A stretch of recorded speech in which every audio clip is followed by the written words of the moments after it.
Ever feel like different generations just don't get each other? Certified coach, licensed therapist, and speaker Tess Brigham tackles the generational challenges shaping our personal and professional lives on The Gen Mess with Tess. Hello, everyone, and welcome to The Gen Mess with Tess, where we're not just fixing the mess, we're figuring out how to live in it. I'm your host, Tess Brigham, so let's start making sense of the mess together. So today we're going to talk about transparency. And so a lot of times when I am meeting with groups of people, leaders, HR teams, they will ask me, honestly, just people in general, they'll ask me, what is it that young people want? What is it that they need in order to be engaged in work? And what comes up is this idea of transparency. And if you Google write anything about Gen Z, how do you keep them happy? This will come up. This will be one of the things that the experts will say will help them stay put at their jobs, that they want transparency. And, for many older leaders, the transparency feels very, it feels like they just want too much information, that they're trying to get maybe they're getting ahead of themselves. It feels maybe at times when they ask for more transparency, young people do, for some managers, it feels like they're questioning me. They're questioning everything that I'm doing or saying. And some leaders may feel like, oh, they're being entitled. And that's really where the misunderstanding is happening, and we have to see transparency not as this generational preference, like Gen Z loves transparency. We have to see it more as a psychological need. Because the reason why I say that is we're living in a moment where it's getting harder and harder to really know what is real and what's not real. So when someone says Gen Z wants transparency, what they're really reacting to and feeling is something much deeper. And so I believe that transparency is the new trust. And I saw this, it hit me, a couple years ago when I was meeting with some young associates at a law firm. And I remember one of them saying to me, I don't really need everything to be perfect. I don't need to know everything. I just kind of want to know generally what's going on, what's going to happen. And that's it. That's the whole thing. She didn't want perfection. She didn't want constant reassurance. She didn't need them to hold her hand. She really just wanted to know what was going on, what's happening. And if you want to understand why younger workers behave the way they do, why they ask so many questions, why they want context and clarity, you have to understand the world where they grew up, because it's very different from the one that most leaders entered when they started their careers.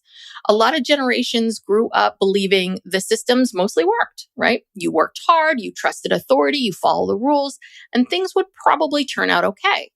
But Gen Z didn't grow up with that story. They grew up watching the curtain getting pulled back. They saw the financial crisis that really impacted their parents. They watched institutions fail publicly. They watched influencers create perfect lives online and then to find out that they were completely fabricated, right? They watched companies talk about loyalty and then turn around and lay off thousands of people over Zoom. And now we've got AI in the mix, images, voices, videos that look completely real. So imagine being in your early 20s right now, and you're trying to figure out who to trust. Your brain is constantly asking the question, is this real?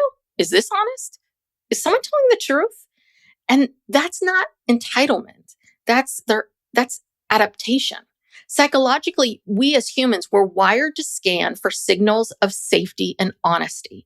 So when our environment feels uncertain, our brains want more information, not less. And transparency really answers that question, because transparency tells people what is actually happening. And without it, people will fill in the blanks themselves. So when our brains fill in the blanks, they usually fill them in with the worst case scenarios.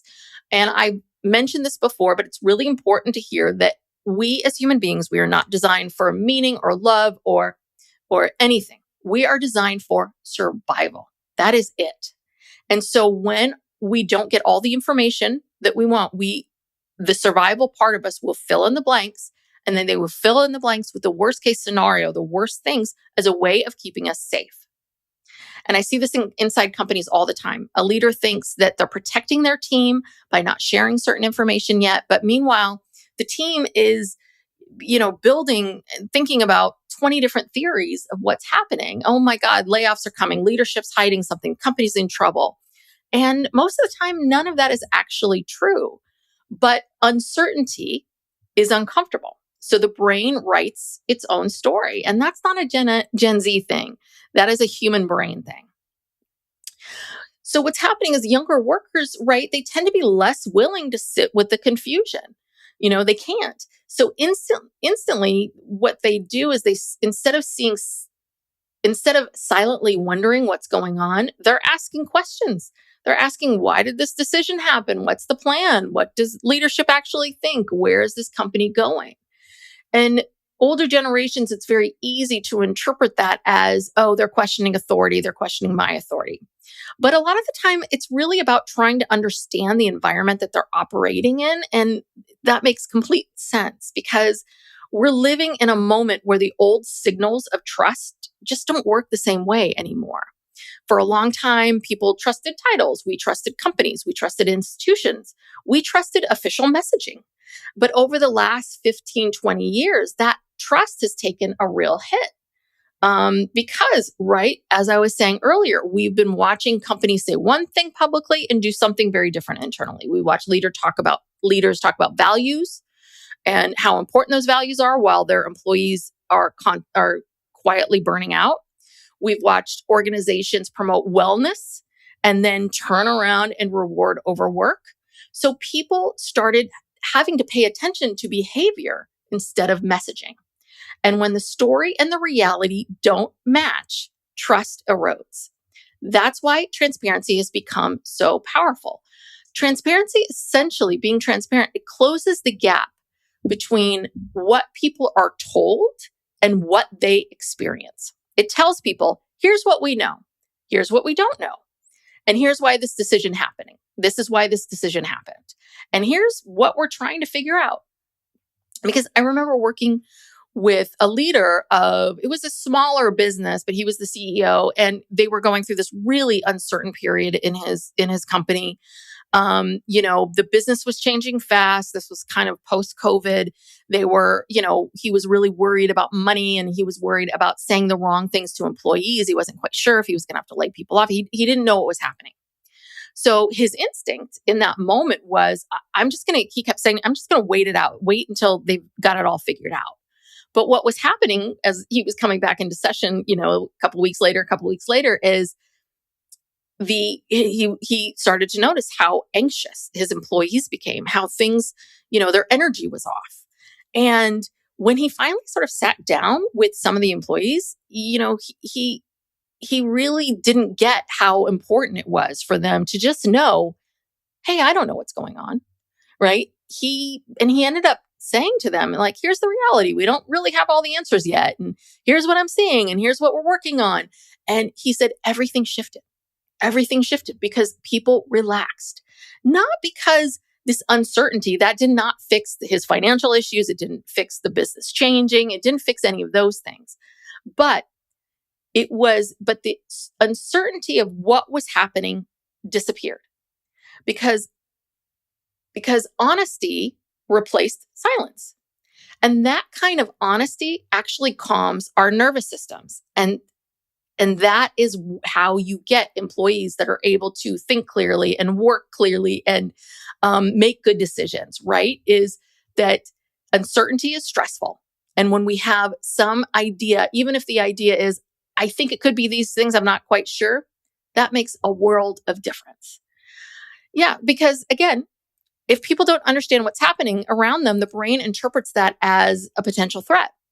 And when our brains feel a threat, our motivation drops, engagement drops, creativity drops, all of that goes out the window. What we start to do is we start protecting ourselves and invest as opposed to investing in ourselves.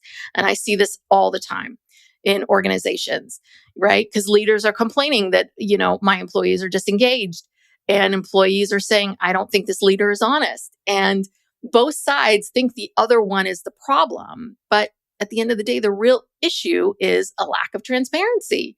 And it's not secrecy necessarily, just a lack of clear human explanation. And I think this is where leaders sometimes misunderstand what transparency means. Transparency does not mean sharing every detail or running a company by committee. Transparency means helping people understand the reality in which they themselves are operating in. So it means explaining decisions that directly affect them. It means acknowledging the uncertainty that affects them.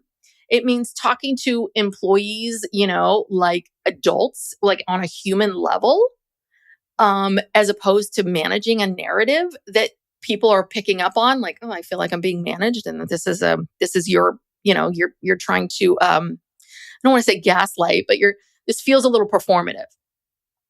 So a lot of leaders, especially older leaders, they were taught that leadership meant projecting certainty and authority at all times. But in the world that we live in today, credibility often comes from the opposite. Credibility comes from the transparency. So when leaders communicate that way, something very interesting happens, right? People will lean in instead of pulling away. And that honesty creates psychological safety. And that psychological safety builds trust. And that's why I keep coming back to this idea about transparency is the new trust. It's a signal. It's the way to signal people that are looking for, what they're looking for in a world that's really noisy and confusing and often fake. And here's the part that I think is really important, which is this isn't just Gen Z just isn't the only generation that needs this. A lot of people assume that younger workers are uniquely demanding transparency. But what I'm seeing in my work right now is that absolutely every employee needs it. Gen Z is just less willing to pretend that they don't. Because they grew up questioning things and they're asking these questions. And older generations, we've been so conditioned to believe that we don't have the right to ask these questions, that we have to live with the uncertainty. And, the more I see these younger workers, these young people coming in, asking questions, pushing for context, asking for honesty, right? This is what our workplace actually needs, because organizations function better when people understand what's happening. When people feel respected enough to be told the truth. That's another big one, right?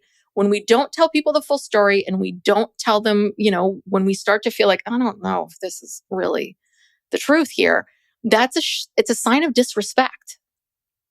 So leaders have to communicate with their employees like human beings instead of like a press release. So the question isn't really why Gen Z demands transparency. I think the more interesting question to ask ourselves is, what might happen to a workplace when transparency becomes the expectation, right? So I think we're already seeing this answer in some ways in companies that are able to do this, that are taking on this transparency, right? Because young employees that are entering the job market, they're paying attention to how their leaders communicate. They're paying attention to whether the companies match their words or with their actions. They're paying attention to whether honesty is rewarded or punished. Trust is no longer this automatic thing that you're given by people. It's built. It's built by conversation, decision by decision, explanation by explanation. And the leaders and the organizations that understand that, you're going to have a huge advantage over all the other organizations that keep going in circles about this, right? Because what happens is that when your employees start to feel when it's transparent, that builds the trust. The trust helps people stay motivated. It helps people stay engaged. It helps people want to stay at the company and do good work. And this is what companies want all along, right? Organizations, leaders will always tell you, I just want my employees to focus on the work, get the work done. That's the most important thing. So maybe the takeaway today isn't necessarily that Gen Z is difficult. The takeaway really is our environment has changed. And transparency is how trust gets rebuilt in a world where people have to learn, where we are questioning everything. And I honestly don't think that's such a bad thing. All right. Thank you so much for tuning into the Gen Mess with Tess. Remember, we're not just fixing the mess, we're learning how to live in it. Stay curious, be kind to yourself, and I'll see you all next time. You've been listening to the Gen Mess with Tess with your host, Tess Brigham. Make sure to subscribe wherever you get your podcasts. And make sure to follow Tess Brigham on all social channels. To learn more about Tess's books, courses, or to have Tess speak to help clean up the Gen Mess at your organization, head on over to tessbrigham.com. Thanks for listening.